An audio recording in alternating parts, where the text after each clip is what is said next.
Então já posso ficar por aqui. Bom dia mais uma vez.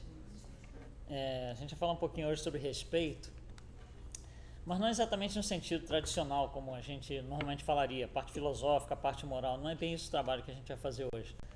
Nós vamos tentar entender o que é respeito, uma visão obviamente doutrinária, mas na parte científica da doutrina. E a gente podia traduzir isso dessa forma. Por exemplo, quando eu respeito ou desrespeito, alguém, o que acontece comigo, com essa pessoa e no universo em torno de nós, onde nós estamos. Por exemplo, se eu desrespeitar alguém aqui na audiência, ou se eu respeitar, vocês estão na mesma audiência, então todo mundo é influenciado de alguma forma. Esse tipo de influência é que a gente quer tentar entender através desse estudo. Então é um estudo científico. Cada vez que a gente estuda uma coisa cientificamente, ciência é energia, ciência estuda a energia que existe na natureza, sem o componente moral. O componente moral não está dentro do estudo da ciência.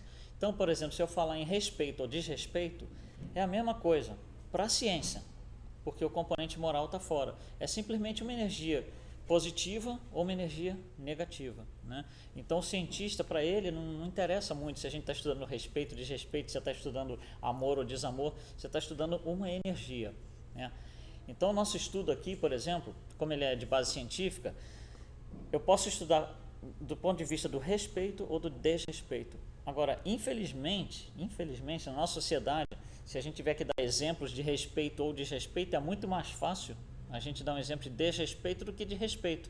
Por incrível que pareça, porque na nossa vida social, nossa vida dia a dia, é isso que a gente vê mais, Muito mais desrespeito do que respeito, muito mais atitudes que têm a carga moral negativa do que positiva. Então, como é mais fácil dar um exemplo de desrespeito, a gente vai usar aqui durante o trabalho alguns exemplos, como se a gente estivesse desrespeitando alguém.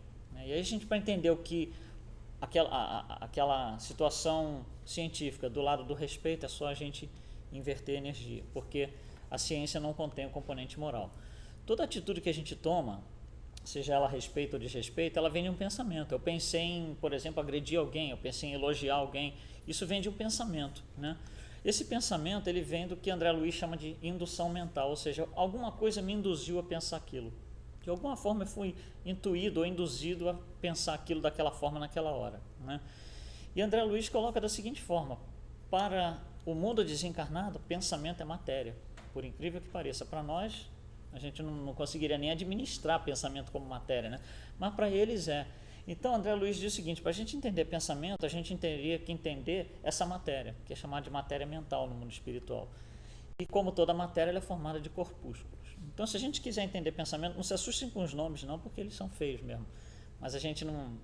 São os nomes que André Luiz usa, a gente não precisa entrar em muito pânico por enquanto, Então, se a gente tentar estudar pensamento, a gente acaba tendo que estudar todos esses itens aqui. E para eu conseguir estudar isso, esse patamar aqui, eu preciso me apoiar em duas coisas, Preciso apoiar em dois estudos que vão ser muito rápidos. Estudo dos corpos sutis e uma pitadinha de física quântica, mas é uma pitadinha mesmo, senão o pessoal sai correndo, O pessoal tem medo, É realmente, na verdade, é muito intuitivo, é muito simples da gente entender por intuição, Então, o trabalho que a gente vai fazer, esse estudo todo aqui, a gente vai fazer isso na ordem reversa, do 1 aqui para o 5. Vamos começar no pensamento. Quando a gente pensa alguma coisa, esse pensamento pode sair, pensamento é uma emissão de energia, Que a gente transmite para fora. Esse pensamento ele pode sair de duas formas, Ele pode sair como uma radiação, que é a primeira forma. O que seria uma radiação? Por exemplo, digamos que eu estou dirigindo o carro, estou lá ouvindo música no rádio e tal, estou dirigindo o carro e de repente eu penso assim, puxa, quando chegar em casa eu preciso ligar para o Júnior. E acabou, e eu voltei para minha música e tal. Então foi um pensamento, aquela radiação saiu e não teve maiores consequências, não teve maiores proporções. Simplesmente foi embora, daqui a pouco eu vou ter outro pensamento tipo radiação e assim vai. Esses pensamentos de radiação, eles não têm muita influência no ambiente, no universo onde você está, porque eles são flashes, vem e vai embora. Agora, existe uma outra emissão de radiação de pensamento que é chamada de forma-pensamento. Esse é mais complicado. Isso é um pensamento, por exemplo, que a gente tem e a gente sustenta esse pensamento. Então, digamos, por exemplo, que a gente não gosta de uma pessoa. Então, como eu falei no início, vamos tentar adotar um exemplo que a gente vai do início até o final em cima do mesmo exemplo, senão fica difícil a gente se relacionar. Então, vamos imaginar, por exemplo, que eu não gosto do meu chefe, por exemplo. Então, esse vai ser o nosso nossa base de trabalho daqui ao final. Então estou lá eu não gosto do meu chefe, não gosto do meu chefe. Quer dizer, não é mais radiação, eu estou começando a sustentar aquele pensamento, sustentar essa forma de pensamento. Você fica ali, eu não gosto do meu chefe, eu não gosto dele, e vai se acumulando, e o tempo vai passando, e você vai sustentando aquela forma de pensamento. Aí chega, por exemplo, final de semana, você fala, puxa, eu não aguento mais pensar no meu chefe, deixa eu ir no cinema, deixa eu me distrair. Aí você vai no cinema, chega lá na tela, você fala, aquele cara é igualzinho ao meu chefe. Quer dizer, você está sustentando essa forma de pensamento quase que 24 horas por dia. Quando chega nesse ponto, a coisa já está muito mais complicada. Então a forma de pensamento, essa radiação que a gente coloca para fora, mas a gente sustenta, né? Se é uma coisa ruim, vai nos fazer mal, a gente vai ver como e por quê. Se é uma coisa boa, vai nos fazer bem, né? Então a gente precisa estudar essas formas de pensamento. As radiações não fazem impacto nenhum, mas as formas de pensamento são onde estão todo o problema que a gente cria para a gente mesmo. Então, isso que a gente precisa entender. Daqui para frente, então, a gente vai tentar entender, né, o que acontece quando a gente sustenta uma dessas formas de pensamentos, boa ou ruim, né? Bom, quando eu começo a sustentar uma forma de pensamento, eu gero o que é chamado por André Luiz de campo mental. Eu crio um campo mental. Esse campo mental a gente pode entender, por analogia, como se fosse uma fogueira. Imagina que a gente vai aqui no meio do Everglades, no meio da noite, não tem nada, aquele breu total, e a gente acende uma fogueirinha ali. As pessoas que estão imediatamente em volta da fogueirinha, elas vão sentir não só o calor, como a luz, né? E elas estão tão próximas que elas vão ser capazes de dizer de onde vem a luz. A luz vem dali daquela fogueira, porque você está muito próximo, né? À medida que você vai se afastando, você ainda está sob a influência dessa luz, porque você ainda vê o clarão, por exemplo, né? Você vai estar tão longe que você ainda consegue ver o clarão, mas você já não consegue mais dizer de onde está vindo a luz, onde que é a fonte. Ou seja, você ainda está sob influência daquele campo mental, mas você já não consegue saber a fonte dele. Então, quando nós pensamos e sustentamos uma forma de pensamento, o que a gente está fazendo é gerar um campo mental. Esse campo mental, né, se vocês estiverem no alcance desse campo mental, eu estou causando influência, né, no campo mental de vocês. Só que a nível espiritual, não é nível físico, né? Então, o que vai fazer, por exemplo, o meu campo mental ser mais abrangente ou menos abrangente? Ou seja, essa última linha aqui de abrangência, quando que ele vai mais fundo, quando que ele vai mais próximo de mim? Isso que a gente precisa entender, né? Então, André Luiz diz o seguinte para a gente: o que dá poder ao campo mental, o que sustenta o campo mental são duas coisas: concentração e persistência. Então, concentração é quando eu realmente estou focado naquilo, né? Então, eu falei lá que eu não gosto do meu chefe, por exemplo. E você fica ali, eu não gosto, mas eu não gosto dele. Mas ele é um cara assim, ele faz isso, ele fez isso, eu garanto que amanhã ele vai me dizer isso. A concentração está muito grande já. Eu já estou usando muitas horas do meu dia, por assim dizer, naquilo.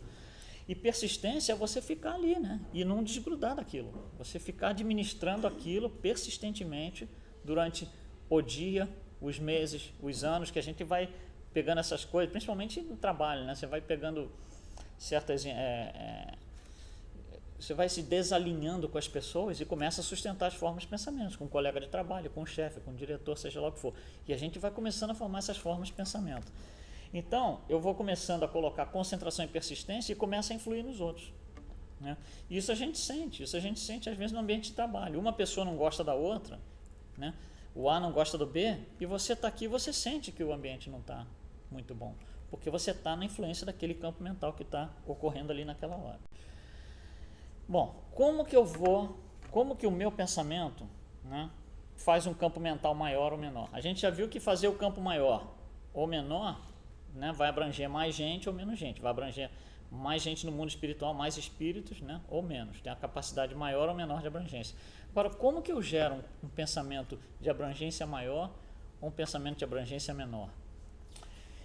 Isso daí a gente tem que entender uma coisa que é chamada de comprimento de onda, né? É um estudo da física. Então, só 2 minutinhos para a gente entender o que é. Imagina que eu pego uma corda aqui e amarro a corda lá na parede e começo a balançar a corda aqui.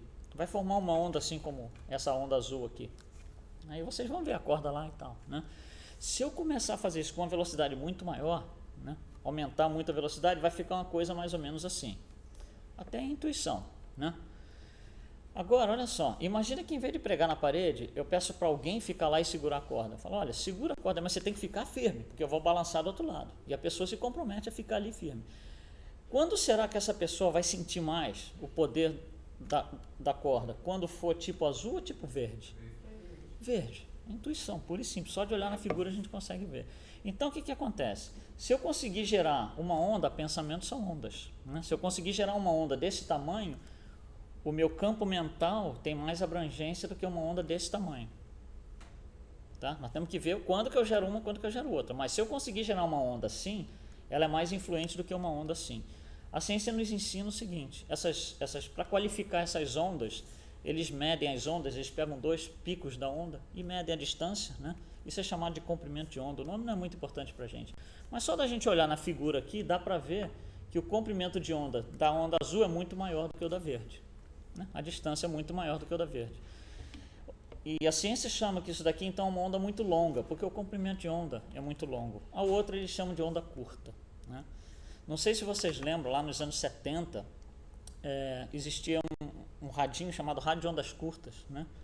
E a gente ligava aquele, era um radinho pequenininho desse de pilha, né? Assim, uma coisa primária em relação ao que a gente tem hoje. Não tinha satélite, não tinha internet, não tinha nada disso. A gente ligava aquele rádio e a gente captava estações da Europa, França, Alemanha, Japão, sem tecnologia nenhuma, no radinho daquele tamaninho. Então, olha só, por quê? Porque, olha o nome, rádio de ondas curtas. Por que isso? Porque essas ondas curtas têm um poder de alcance muito grande. Tanto é que a onda vinha lá da França até aqui, vinha lá do Japão até aqui, vinha lá da Dinamarca até aqui, e assim vai, né? Então, essas ondas curtas, elas têm um poder de alcance muito grande, como a gente já viu. Então, o que acontece? Quando o meu pensamento, a gente vai ver como, quando o meu pensamento gera ondas curtas, o meu poder de alcance é muito grande. O meu poder de influência sobre quem está ali é muito grande, né? Contra quando eu gero ondas mais longas. Ondas longas, por exemplo, é FM, né? Por isso que a gente vê retransmissora toda hora na cidade, a cada 30 milhas, porque a onda não vai mais que 30 milhas, né? Então, ela não tem muito poder de alcance. Então, o que a gente quer entender é quando que eu consigo pensar uma onda curta dessa, porque essa é a onda que vai, né, afetar as pessoas que estão em volta de mim e as pessoas com quem eu estou me relacionando. Então, a ciência nos diz que nós temos essas ondas que as horas são longas e horas são muito curtas, e isso é dinâmico, né? Durante o dia, durante os anos, durante o curso da nossa encarnação e durante o sono, inclusive, né, essas ondas variam. Às vezes eu estou pensando mais curto, às vezes eu estou pensando mais longo, né? O que nos diz André Luiz? Ele diz o seguinte, isso é um espectro, né, que varia de uma onda bem longa até uma onda bem curtinha, né? Ele diz o seguinte, as ondas muito curtas, ou seja, são aquelas que têm maior poder de influência, né, que realmente geram um campo mental muito poderoso, elas não são para nós ainda. Elas são ondas geradas por pensamentos das entidades angelicais. A gente tem um limite aqui, a gente consegue gerar ondas curtas até um certo ponto, né? Então, nós temos capacidade de gerar campos mentais até um certo lugar. Dali para frente, nós não estamos nessas condições ainda. E para o lado de cá, as ondas muito baixas são, na extremidade direita aqui, são os animais, né, que não tem poder de geração de campo mental, por exemplo, sobre nós, né? O animal não consegue fazer uma influência de campo mental muito grande. Por quê? Porque as ondas que eles geram são muito, muito, muito longas, não tem influência. Entre os animais e os angelicais, aí estamos nós. E André Luiz diz o seguinte, para vocês entenderem melhor o que vai acontecer, vamos dividir isso aqui em 3 partes, assim que ele coloca para a gente. Então ele diz assim, olha, quanto mais próximo dos animais aqui, ondas mais longas, eu vou chamar de vibrações básicas. Aqui no meio, à medida que a gente começa a colocar atenção, né, concentração, a gente gera ondas um pouquinho mais curtas, e quando eu coloco toda a minha emoção profundamente, né, isso começa a gerar ondas muito curtas, que são aquelas mais poderosas, tá? Então, olha só, isso aqui, eu colocar uma emoção profunda, mais uma vez, pode ser uma emoção profunda ruim ou boa, o componente moral não está sendo considerado aqui. Eu posso me concentrar em fazer uma prece intercessória para alguém de uma maneira absurdamente positiva, né? Mas eu posso também pensar muito mal de uma pessoa e colocar toda a minha emoção nisso, né? Então, o que a gente tem que entender aqui é o que cada uma dessas faz, né? Porque aqui que está o segredo de o que o nosso pensamento vai fazer lá para frente. Então, a gente vai fazer assim. Pensamentos são radiações, como a gente viu, né? O que são radiações? São elétrons, né? Que estão no fluido cósmico universal, estão no universo. André Luiz nos diz o seguinte: se a gente entender o que é um elétron, o que é um elétron? É um ponto de energia, que é o chamado de núcleo, né? Centrado ali, e outros pontos de energia rodando em torno, chamado essas órbitas, né? Você tem aqui o núcleo e aqui elétrons que giram em torno. Isso é um átomo, né? André Luiz diz o seguinte para a gente: quando você está em vibrações muito básicas, ou seja, você não está pensando nada, você não está colocando emoção nenhuma, você está simplesmente sobrevivendo, por dizer assim, o que você consegue fazer é pegar o átomo como um todo e fazer ele vibrar. Como um todo, como se ele fosse uma caixa preta. Não interessa o que tem lá dentro, ele inteiro, a unidade inteira vibra. E assim vai, você faz os átomos, né, vibrarem. Quando você faz os átomos vibrarem, você não está colocando emoção nenhuma, simplesmente isso é um processo normal, né? A gente está simplesmente sobrevivendo, é a energia que a gente precisa para o nosso corpo orgânico funcionar. Mas eu consigo ir mais longe do que isso, à medida que eu começo a colocar concentração, né? À medida que eu começo a colocar atenção, eu começo a conseguir entrar dentro do átomo. Então, se a gente pensar o que é um átomo, ele basicamente é um núcleo, né? E aqui eu coloquei um elétron que gira em torno desse núcleo. Coloquei um só para ficar mais fácil da gente entender. Quando eu começo a colocar atenção, o que eu consigo fazer vibrar já não é o átomo inteiro, é aquele um elétron dentro dele, dentro do átomo. Então, olha só, meu poder de interferir na natureza está aumentando. O que acontece? Isso é ciência.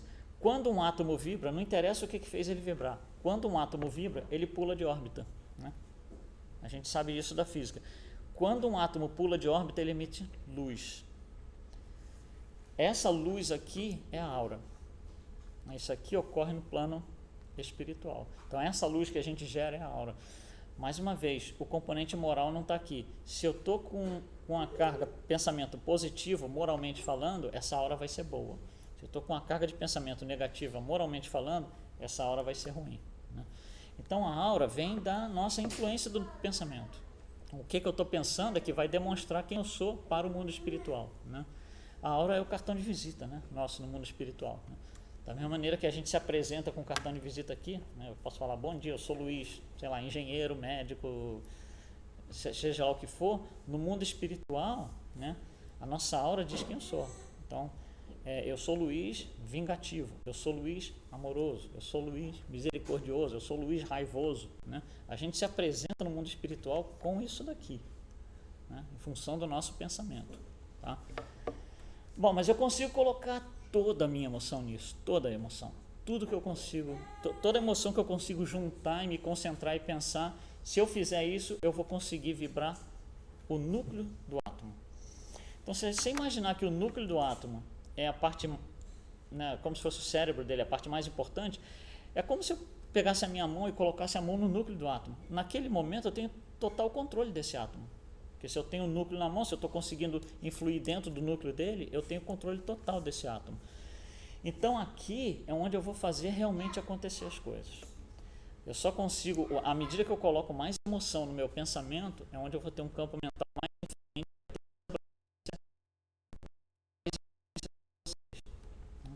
Tudo isso que a gente falou aqui, essa transparência é exatamente a mesma coisa, só está resumindo que eu consigo fazer vibrar o átomo como um todo quando o meu pensamento não tem muita projeção, né? Quando eu já começo a entrar no elétron, meu pensamento tem mais influência. Quando eu consigo colocar toda a minha atenção nisso, toda a minha emoção, aí eu tenho um poder transformador do campo espiritual. Aí eu realmente vou começar a influir isso, né? Gerar um campo mental muito mais influente. Então, isso e quando que eu escolho um ou outro? Quando eu coloco mais emoção, né? Então, existe a hora que eu não tenho quase emoção nenhuma, que eu estou simplesmente sobrevivendo aqui, né? Que é o corpo biológico sobrevivendo. Você está lá, tranquilo, vendo sua televisão, não está pensando nada positivo ou negativo, né? E quando eu coloco toda a minha emoção, aí sim é que vai ter toda a influência do campo mental. Bom, aí o que acontece? Eu, para conseguir projetar esse campo mental para vocês, a gente tem que entender o que acontece no mundo, no meio que a gente está, né? E aí André Luiz nos diz o seguinte, mecanismos da mediunidade, que nós estamos num mar sutil de energia, nós sabemos isso, não é novidade nenhuma, né? Estamos submersos, no qual surpreendemos elementos que transcendem o sistema periódico dos elementos químicos. Aí a gente tem que entender. Então, primeiro, o que é o sistema periódico de elementos químicos? É aquela tabela de química que a gente viu lá atrás, que tem a disposição dos elementos lá, hidrogênio, aquela coisa toda, né, que os químicos fizeram, né? Então, que a gente com aquela tabela, nós encarnados, achamos que todos os elementos da natureza estão ali, que nós conseguimos achar tudo, colocamos tudo num papel, colocamos num formato que fica mais fácil da gente entender e ponto final. E André Luiz diz o seguinte, tem elementos ali que nós não conhecemos, tem elementos que nós não conhecemos e não estão ali, porque nós não o conhecemos. Então, existem mais elementos do que simplesmente aqueles que estão naquela tabela. Então, existem certas coisas na ciência que elas são estudadas e o resultado não produz o esperado. Por quê? Porque a nossa interpretação é parcial, nós não conhecemos todos os elementos. Tem alguns elementos que nós, por não conhecer, não conseguimos tirar essas conclusões certas. E André Luiz continua, ele diz o seguinte, existem formações corpusculares, ou seja, pequenos corpúsculos, com base nos sistemas atômicos em diferentes condições vibratórias. Então, olha só, nós vimos que tem 3 condições vibratórias, o átomo como todo, um elétron ou um núcleo. O que André Luiz está dizendo é, existem outras condições que você não conhece. Isso é André Luiz dizendo para a gente. Então, o que nós conhecemos da ciência, as 3 condições vibratórias, não são todas. Então, novamente, existem experiências que se faz na ciência, quando vai olhar o resultado não é o esperado. Por quê? Porque nós estamos nos deparando numa dessas situações em que existe alguma coisa que nós não sabemos, né? Então, ele coloca que esses átomos, essas condições vibratórias, podem estar associadas com cargas negativas e positivas. A carga positiva ou negativa é o componente moral. Pode ser uma coisa boa ou uma coisa ruim, uma energia positiva ou uma energia negativa, né? Então, até agora, o que a gente vê é a capacidade que a gente tem de pensar. O que o meu pensamento pode fazer. Agora, o que a gente tem que entender é o seguinte, o que acontece quando o pensamento toma forma, né? Então, o exemplo que eu estava dando no início é que eu não gosto do meu chefe, por exemplo. Então, digamos que eu decidi, eu já não aguento mais, digamos que há 3 anos que eu já estou com isso na cabeça, eu não aguento mais, eu decidi que amanhã de manhã eu vou entrar na sala dele e brigar com ele. Vou lá desrespeitar ele, falar isso, falar aquilo, tá? Então, o que acontece? Nós temos que estudar o que acontece comigo. Isso só vai acontecer daqui a 12 horas, porque eu só vou lá na sala dele amanhã de manhã.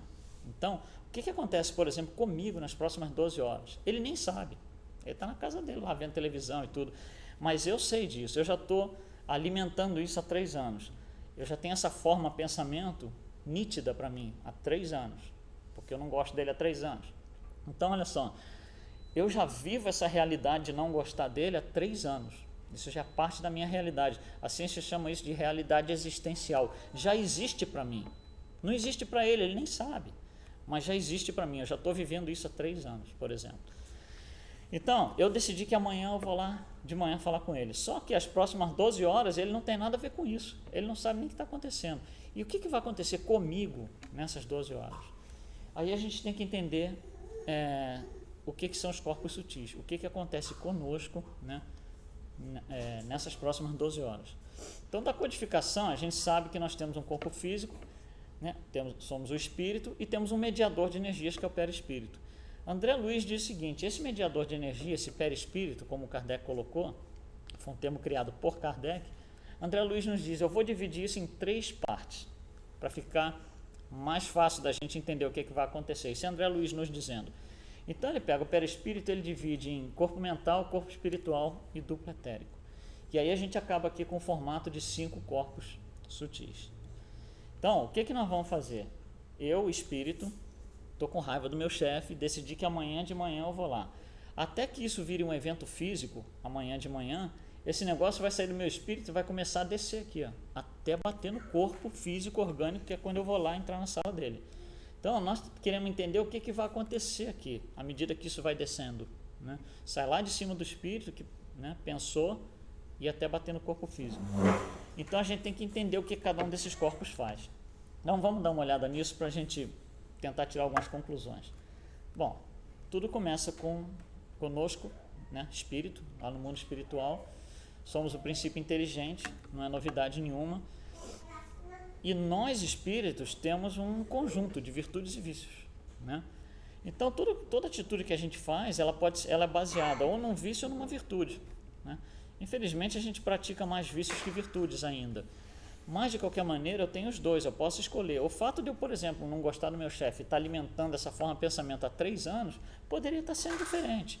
Em vez de eu pegar um vício que é ir lá amanhã, né, e desrespeitar e falar poucas e boas e tudo mais, eu podia ter pego um caminho diferente. Eu podia ter usado uma das minhas virtudes e falar, olha, eu não sei o que está acontecendo, não estou conseguindo me entender com você, será que não pode a gente conversar? Será que seu método de trabalho eu não consegui assimilar ainda? Alguma coisa nesse sentido. Eu poderia ter tirado, né, tudo do baldinho das virtudes, mas eu fui lá no baldinho de vícios e peguei, né?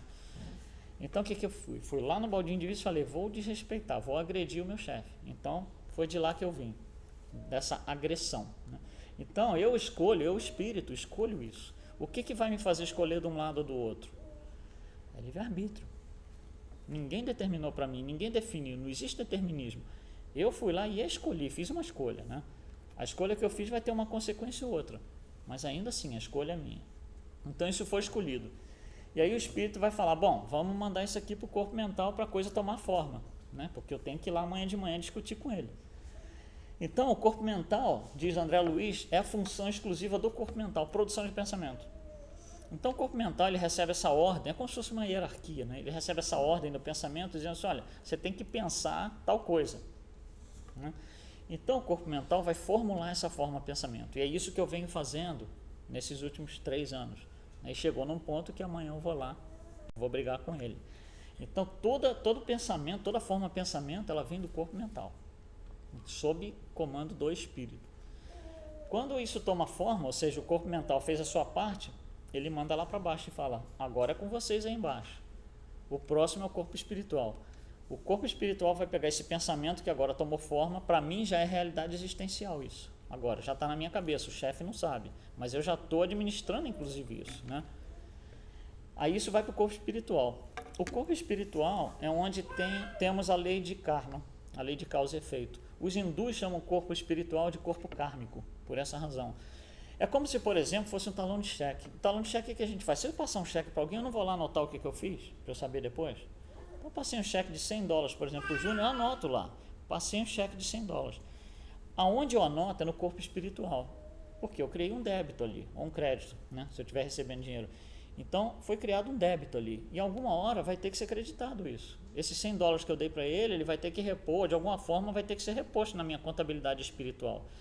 Então, toda a lei de causa e efeito está aqui, no corpo espiritual. Então, olha só, o que aconteceu? O espírito foi lá, o corpo mental gerou a forma de pensamento, passou para frente, o corpo espiritual falou, deixa eu anotar. Estou desrespeitando meu chefe, estou agredindo meu chefe, está registrado isso lá no meu livro. E isso vai ter que, de alguma forma, vai ter que ser rebalanceado depois, de alguma forma, né? Bom, aí o corpo espiritual vai e manda isso para o duplo etérico. O duplo etérico é onde estão as bocas dos centros vitais, dos chakras. O que acontece? Essa energia que eu estou jogando, essa forma de pensamento que eu estou alimentando, ela é extremamente negativa, né? Extremamente danosa, porque ela tem um componente moral danoso. Quando isso circula no meu duplo etérico, o que acontece com meus centros de força? Desalinha tudo. Vão ficar completamente desalinhados. Eu vou perder o balanceamento dos meus centros de força. Só que isso não está acontecendo agora, isso já está acontecendo há 3 anos, porque eu alimento essa forma de pensamento há 3 anos. Provavelmente, de agora até amanhã de manhã vai ser pior, vai ser com maior intensidade. Mas o dano já está feito, porque progressivamente eu venho trabalhando esse dano, eu venho alimentando esse negócio. Então o duplo etérico vai chegar e falar, olha, eu já estou pronto, eu já estou todo desalinhado, agora é com o próximo. Olha só como é que a hierarquia é, né? Cada um faz a sua parte, né? E aí o duplo etérico vai falar, eu já estou todo desalinhado, pode mandar, já fiz a minha parte. O pode mandar é o corpo físico, né? Então no corpo físico, o que acontece? Nós temos a circulação sanguínea, né? São células, somos 70 trilhões de células que formam o corpo físico, e cada uma dessas células vai participar desse processo, né? Até amanhã de manhã, mas nós estamos estudando primeiro às 12 horas antes de eu entrar na sala dele, né? Então, de agora até amanhã de manhã, o que está acontecendo com essas células? A gente precisa entender isso. A gente precisa entender quando esse negócio aqui descer e bater no corpo físico, o que acontece no corpo físico agora. Mas se eu quero saber como acontece alguma coisa no corpo físico, eu preciso estudar a biologia do corpo, né? Porque corpo físico, nós estamos na biologia só. Então vamos chamar a biologia, vamos ver o que eles nos dizem, né? Da biologia, se a gente olhar uma célula, nós somos 70 trilhões de células. Então a gente analisa uma e multiplica por 70 trilhões, e somos uma colônia. Se a gente olhar uma célula, como eu desenhei aqui, né, no centro aqui, essa parte arrosada, é o que a gente chama de núcleo, e o resto é chamado de citoplasma, que é essa parte azulada e esverdeada, né? Dentro desse citoplasma tem um monte de coisa, né? Para nós, o que interessa hoje é uma coisa que tem nesse citoplasma, que é essa coisa laranjinha aqui, que é chamada de mitocôndria ou mitocôndrio, né? As duas formas são aceitas em português. E por que isso é tão importante? E o que acontece? O que faz esse mitocôndrio? Essa mitocôndria, ela faz metabolismo celular. O que é o metabolismo? Esse elemento ele vai pegar nutrientes que são glicose, né, e oxigênio, vai receber isso, vai puxar isso de fora, vai trabalhar isso e vai gerar energia, que é a energia orgânica, que vai nos dar, né, músculos, a força biológica, orgânica mesmo, que a gente sobreviva, né? Que o coração bate, que o cérebro funciona. Então, a participação dessa mitocôndria é fazer o metabolismo, é recolher esses elementos aqui e transformar em energia, que é a energia orgânica que nós temos. Isso é biologia. Bom, nós, o que temos a ver com isso? Nós espíritas, né? Aí a gente vai chamar André Luiz para explicar o que acontece aqui. Então vamos chamar André Luiz. Olha o que diz André Luiz. Diz o seguinte: por intermédio das mitocôndrias, esses elementos que fazem o metabolismo, a mente transmite ao carro físico a que se ajusta, que é o corpo, né? Então a mente transmite ao corpo todos os seus estados felizes ou infelizes. Então assim, como se eu tivesse felicidade absoluta do lado de cá, infelicidade absoluta do lado de lá, e o resto todo está no meio. Olha o que ele diz: a mente transmite todos os seus estados. Todos exclui quais? Nenhum. Então, olha só, o meu estado mental vai ser transmitido para a mitocôndria. Então, agora complicou mais, né? Porque, olha só, a mitocôndria, ela recebeu glicose e oxigênio, antes dela processar isso, ela tem que ler o estado mental. É como se ela chegasse lá para cima e falasse: olha, peguei o oxigênio e peguei a glicose, e agora, como é que eu estou aí? E aí vem a resposta: você está com a tremenda raiva do seu chefe, você vai brigar com ele amanhã. E isso vai ser administrado por cada mitocôndria de cada célula. As células têm mais de uma mitocôndria, mas nem todas as células têm o mesmo número. Por exemplo, células de pulmão e de fígado, por exemplo, tem muito mais mitocôndria do que célula de pele, por exemplo, né? Mas, de qualquer maneira, todas essas células, através de suas mitocôndrias, vão administrar esse estado mental. Então, no momento, meu estado mental é de uma tremenda raiva. Então, o que acontece? Entra a glicose, entra o oxigênio, e que energia vai ser gerada aqui? Boa ou ruim? Ruim, porque está sendo processado através de uma situação de extrema raiva, porque eu estou quase ali no momento de ir lá e brigar com ele, né? Isso acontece no nosso dia a dia e a gente às vezes não nota. Por exemplo, digamos que você toma sempre o mesmo café da manhã, mais ou menos a mesma coisa lá, pão com manteiga, pão com manteiga, café com leite, que seja, normalmente a gente toma sempre o mesmo café da manhã. Tem um dia que você toma café da manhã e não faz bem, você se sente diferente, se sente mal. Aí você vai ver, você brigou o dia anterior com o filho, com a mulher, com o colega de trabalho, né? E o que acontece? A mitocôndria está processando o metabolismo, só que ela está retendo o seu estado mental. Então aquela energia que você está jogando entra na mitocôndria e vai ser parte do seu metabolismo também. E isso vai equilibrar ou conturbar o ciclo de força. Ou seja, vai fazer uma coisa positiva para você, para cada uma das suas 70 trilhões de células nossas, né? Ou não. Vai ser uma coisa boa ou uma coisa ruim. Então, existe além disso o estado mental que também entra aqui. Então, a mitocôndria, ela recebe 3 coisas, na verdade, não 2. Ela recebe glicose e oxigênio como elementos do plano físico, mas ela recebe a informação sobre o estado mental. E aí o metabolismo é processado e é gerada uma energia que vai depender do estado mental. Então, olha só como é complicado. Olha como está aumentando a responsabilidade. Isso aqui é dentro do meu corpo, isso está dentro do meu domínio. O chefe nem sabe de nada. Isso daqui é dentro do meu domínio. Eu não saí ainda. Ainda estou sofrendo tudo isso aqui e não comecei ainda a situação, né? Nem fui lá brigar com ele ainda. Todas as nossas células têm então essas mitocôndrias, mas nós temos um grupo de células que são ligeiramente diferentes, que são as células do cérebro, os neurônios, né? Como é que são os neurônios? Eles têm também um núcleo no meio, em volta também tem o citoplasma como os outros, mas ele tem esses rabichos aqui, ó, para cá, que são chamados dendritos, e tem os rabichos para cá que são chamados axônios. Eu estou só usando esses nomes porque André Luiz usa esses nomes também. E são nomes da ciência, né? Vem da ciência. Isso é um neurônio. Como é que funciona a nossa rede neuronal, né? Ele se justapõe, né? Então os dendritos de um se juntam aos axônios do outro. E assim vai formando como se fosse um fio, um grande fio, e por ali trafega a informação. É assim que a rede neuronal funciona. Então, a informação é levada de um ponto a outro através dessa justaposição de neurônios. Então, o que acontece, por exemplo, no caso dos neurônios? Nós vimos já o que acontece com a mitocôndria, mas e no caso dos neurônios? Bom, o que nos diz a ciência sobre isso daqui? O que a ciência descobriu é o seguinte: esses dendritos aqui na ponta, né, quando a gente olha, se a gente amplificar no microscópio, é alguma coisa desse tipo aqui, é um tubo, como se fosse um canudinho assim, né, um canudo, né? E nós temos vários desses por neurônio, um monte desses aqui por neurônio, mas é um canudinho. Em 2007 foi publicado um livro que tem um impacto muito grande, principalmente para nós espíritas. É um livro científico, uma pessoa que não tem nada a ver com o espiritismo. É um livro da ciência, chama-se The Quantum Brain, o cérebro quântico. Eu não sei se tem tradução em português. É escrito pelo Jeffrey Satinover. Ele é muito conhecido nos Estados Unidos. E nesse livro ele conta um pouco da história dele, que ele sempre se interessou em olhar coisa no microscópio, desde criança e tal, e tal, e tal. Foi para a escola, né? Continuou com esse interesse em microscópio. Isso, você vê, há 30, 40 anos atrás, a tecnologia era outra. O microscópio não é o que é hoje, mas já se conseguia ver alguma coisa, né?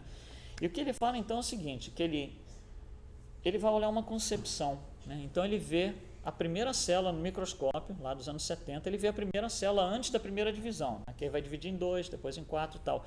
Antes da primeira divisão, ele está olhando na célula e ele fala assim, de repente, isso ele está no texto do livro, mais ou menos com essas palavras, de repente, a gente vê subir uns canudinhos, né? Os canudinhos sobem e a coisa se afasta, os canudinhos se afastam, essa parte que fica do lado de cá é exatamente igual a essa parte que está do lado de cá e os canudinhos descem e desaparecem.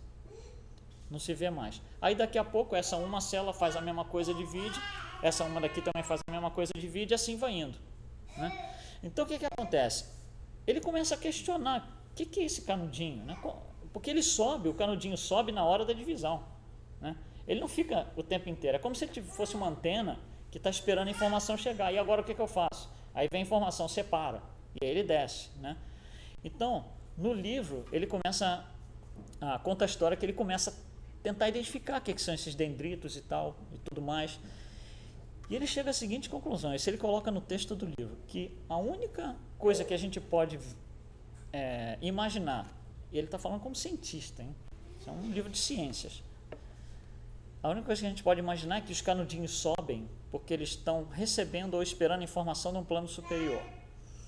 Isso é um livro de ciência, isso é uma coisa assim que para nós tem importância, nós espíritas, tem importância muito grande.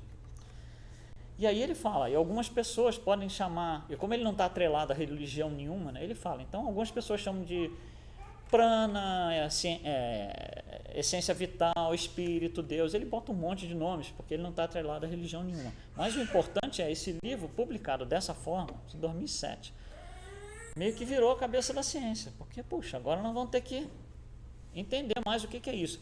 A ciência para aí, ela não sabe o que esses canudinhos sobem ainda, por que estão lá, não se sabe como ciência, tá? Então essa é ciência. Agora vamos chamar André Luiz aqui.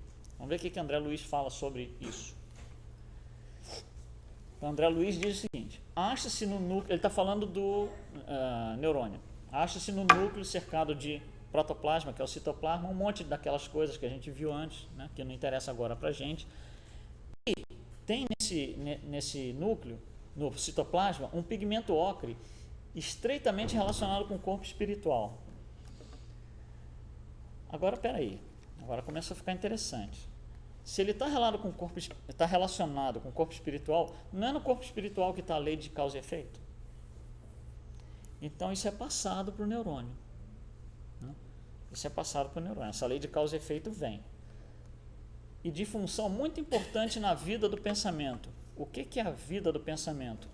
É a sustentação daquele pensamento, que eu já venho sustentando, que eu não gosto lá do meu chefe, tarará, essa história toda que eu estou contando. Então isso está sustentado e está sendo alimentado dentro de cada um dos meus neurônios. Por isso que para mim já é realidade existencial, porque já está dentro do meu cérebro. Agora aqui nós estamos falando a nível físico, o meu cérebro já está vivendo e vivenciando aquilo. O meu chefe nem sabe, mas para mim já é parte da minha realidade, chamado de realidade existencial. E aí ele fala que esse pigmento, ou seja, essa capacidade de sustentamento do pensamento, aumenta conforme a idade. Interessante, ou seja, ele dá a entender aqui que nós temos um pensamento mais denso, né? Nós temos uma capacidade de pensamento mais densa à medida que nós vamos envelhecendo, né? Contra quando nós somos mais jovens ou crianças. Interessante. Mas ele continua, não acaba, o texto continua. Então tem esse pigmento ocre lá dentro fazendo alguma coisa que a ciência não sabe o que é. Além disso, tem uma substância que é invisível na célula em atividade. Invisível na célula em atividade eu sou um cientista, eu olhei no microscópio e não vi. É isso que significa, né? Invisível na célula em atividade. Olhei lá no microscópio como cientista, não vi. A espalhar-se no citoplasma e nos dendritos. Então, olha só, essa substância, ela está dentro do citoplasma e ela entra dentro dos dendritos, no canudinho. Ela entra no canudinho. Deve ter alguma função se ela vai dentro do canudinho, né? A gente vai ver aqui. E olha o que ele fala, que essa substância que entra lá é reconhecível por meio de corantes básicos. O que é isso? Existem vários exames, por exemplo, se eu fizer exame de sangue para contagem de hemácia, né? Vão lá, tiram o sangue, olham no microscópio, está feito o exame, né? Mas existem certas substâncias que nós queremos detectar no corpo que não é assim. Por exemplo, você quer detectar ácido úrico na urina, por exemplo. Você não consegue olhar no microscópio e estou vendo ácido úrico. Não é assim que se faz. O que eles fazem? Eles colocam corantes. Por exemplo, uma gotinha verde. Se a gotinha ficar vermelha, tem a presença da substância ali que mudou. Se a gotinha continuar verde, não tem. Tá certo? Justamente vai fazer... O que vai provar a existência ou a presença da substância é a mudança de cor. Então isso é uma técnica usada muito em biomédica, comum. Isso é coisa corriqueira do nosso dia a dia aqui, usado há muitos e muitos anos. Então ele está falando o seguinte, que isso é detectável por meio de corantes básicos. Ou seja, a substância está lá e a ciência consegue detectar. Eles não sabem para quê, mas é detectável. Então é uma coisa real no mundo científico. Está lá, existe, né? E o cientista olhou e agora, né? Então olha só, o que fala André Luiz mais? Essa substância representa alimento psíquico. O que é alimento psíquico? Né? É o espírito alimentando o dendrito. É ou não é? O espírito está injetando alguma coisa, algum tipo de informação, né? Via dendrito. Então para que o dendrito sobe? É a antena que está captando a informação. Ele sobe para captar instruções, né? Se a gente quiser usar uma linguagem um pouco mais técnica. Ele está recebendo instruções, aurindo pelo corpo espiritual. Ou seja, essas instruções vêm do corpo espiritual. O corpo espiritual contém o quê? A lei de causa e efeito. Então, quando o cérebro recebe isso, a lei de causa e efeito está ali. Aí eu vou falar uma coisa que é minha, é uma conclusão que eu acho que deve ser assim. Quando vem a lei de causa e efeito e entra no cérebro, o cérebro é a parte que vai fazer a execução de alguma coisa, né?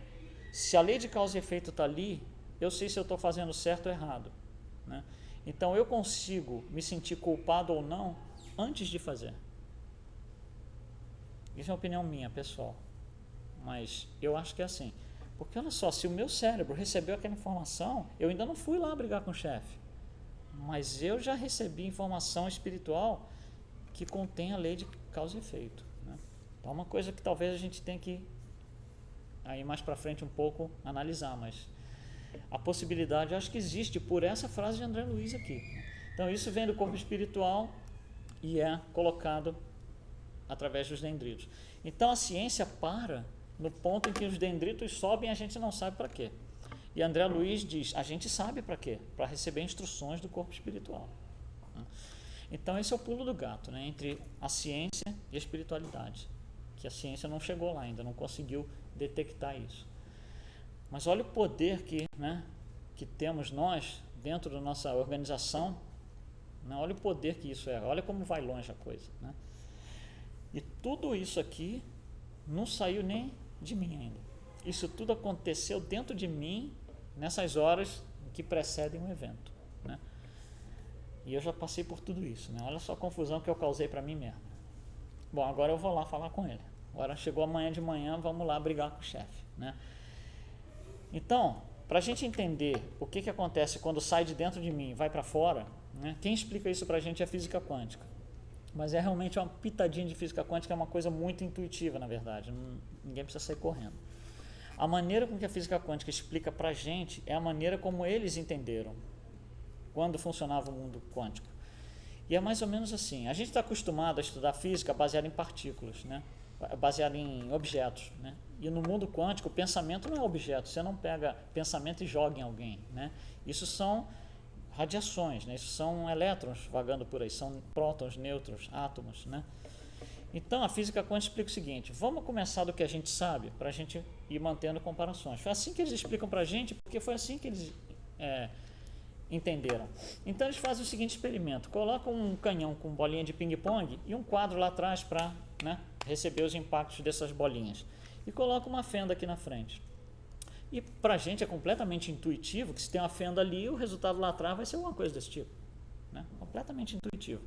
Aí a gente fala o seguinte, vamos colocar uma segunda fenda e ver se o resultado é o mesmo. Para nós, é obviamente intuitivo que a gente espera 2 barras, porque se tem 2 fendas, eu estou dando tiro, né? Eu espero 2 barras de impressão no quadro. E é o que acontece. Esse é o nosso mundo que nós dominamos, física comum, sem problema. Aí a gente fala assim, mas peraí, pensamento não é bolinha de ping-pong, pensamento é uma onda, né? Então vamos tentar estudar um efeito semelhante no caso da onda. Só que para estudar onda, a gente não vê a onda do pensamento, é difícil estudar onda. Então a ciência falou o seguinte, vamos fazer com ondas que a gente consegue ver. Ondas de água, por exemplo. Né? Então eles vão numa piscina e fazem exatamente o mesmo experimento. Né? Coloca aqui uma fenda e gera uma onda. Quando essa onda passa na fenda, faz alguma coisa desse tipo e vai imprimir lá no quadro no final. Né? Aqui a gente começa a sentir uma pequena diferença, porque olha só, o resultado é muito semelhante, mas olha só, no caso das bolinhas de ping-pong, era só naquela direção da fenda, nada dos lados. Aqui é mais na direção da fenda, mas os lados ainda sofrem um pouquinho. Então olha só que o campo mental aqui se expandiu um pouco. Né? Se a gente pensar em termos de campo mental, estamos falando de pensamento, né, houve uma expansão, os lados ali da parte central já conseguem sentir a influência desse campo mental. Quando a gente coloca 2 fendas, a coisa muda de figura, que eu gero uma onda do lado de cá, antes das fendas, quando elas atravessam as fendas, cada uma delas gera uma onda pequenininha, menor, que ora se sobrepõem e ora se anulam. Então o que acontece? O resultado no quadro vai ser alguma coisa desse tipo. Então olha só o poder de influência, né, de 2 fendas, no caso de uma onda, como é o pensamento, comparado com o que a gente normalmente pensaria, que é a física clássica.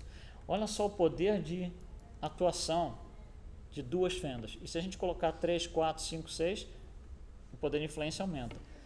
Aí os cientistas falaram assim, mas peraí, isso aqui são ondas de água. Vamos fazer agora coisa real, o pensamento mesmo. Então o que eles fizeram? Pegaram um canhão de elétrons, não mais bolinha de ping-pong, não mais ondas de água, e fizeram exatamente o mesmo experimento. Né? Então colocaram uma fenda, viram o que deu um negócio no meio, né? Colocaram 2 fendas e deu exatamente como no caso da água. Uma expansão, uma abrangência de campo mental muito maior. Tá? Isso é o que a ciência nos ensina. O que isso tem a ver com a gente? O que isso tem a ver com o espiritismo? Cada fenda daquela é um campo mental. Né? Então, por exemplo, se eu estou pensando alguma coisa de alguém, eu sou uma das fendas. Se outra pessoa se junta a mim pensando a mesma coisa, ela é uma segunda. A gente já viu a influência que tem 2 pensando. Aí um terceiro se junta a nós dois, olha a influência que não vai ter três, pensando mal daquela pessoa. Um quarto, um quinto, um sexto, e assim vai. Então, olha só, eu estou nessa situação, eu quero ir lá brigar com o meu chefe e tal, já decidi que amanhã de manhã eu vou lá, e durante esse período que eu estou, me enraivecendo, digamos assim, até eu chegar nesse estado de agressão, que é o que vai acontecer amanhã de manhã, ou daqui a pouco, eu vou comentando isso com as pessoas. Eu falo, aquele chefe, nossa, eu odeio aquele cara, aquela pessoa. As pessoas que se alinham comigo vão me incentivar, vão falar, não, eu acho que você deveria fazer isso mesmo, acho que você está certo, você devia ir lá e falar com ele. Aí vem o terceiro, eu também acho. Então, olha o que está acontecendo. O meu campo mental afetou vocês. Aqueles que se alinham com aquele estado mental que eu estou, vão virar fendas. Vão justapor o campo mental deles em cima do meu. Não sei se está dando para entender o que está acontecendo. E vai gerar o quê no quadro? O quadro, no caso, é o meu chefe, que vai receber todo esse impacto negativo. Então, todos nós, quantos sejam, 3, 4, 5, estamos jogando essas ondas em direção a ele, E o que acontece? Ele vai receber toda essa carga. Só que ele pode estar protegido. Nós também somos o quadro. Também tem gente que gera energia negativa ou positiva em direção a nós, Então, horas nós somos o canhão, horas nós somos o quadro.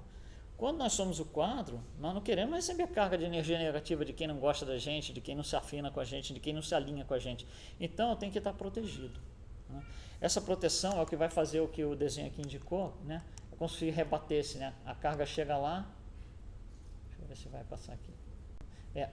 Nessas cargas, essas energias negativas batem em mim, elas rebatem, eu não absorvo elas. Então, esse é o orar e vigiar que a gente fala, A gente tem que estar atento para o que está acontecendo, para que essas energias negativas não nos coloquem lá para baixo. Bom, então, isso é o que vai acontecer daqui para frente quando eu for lá no meu chefe.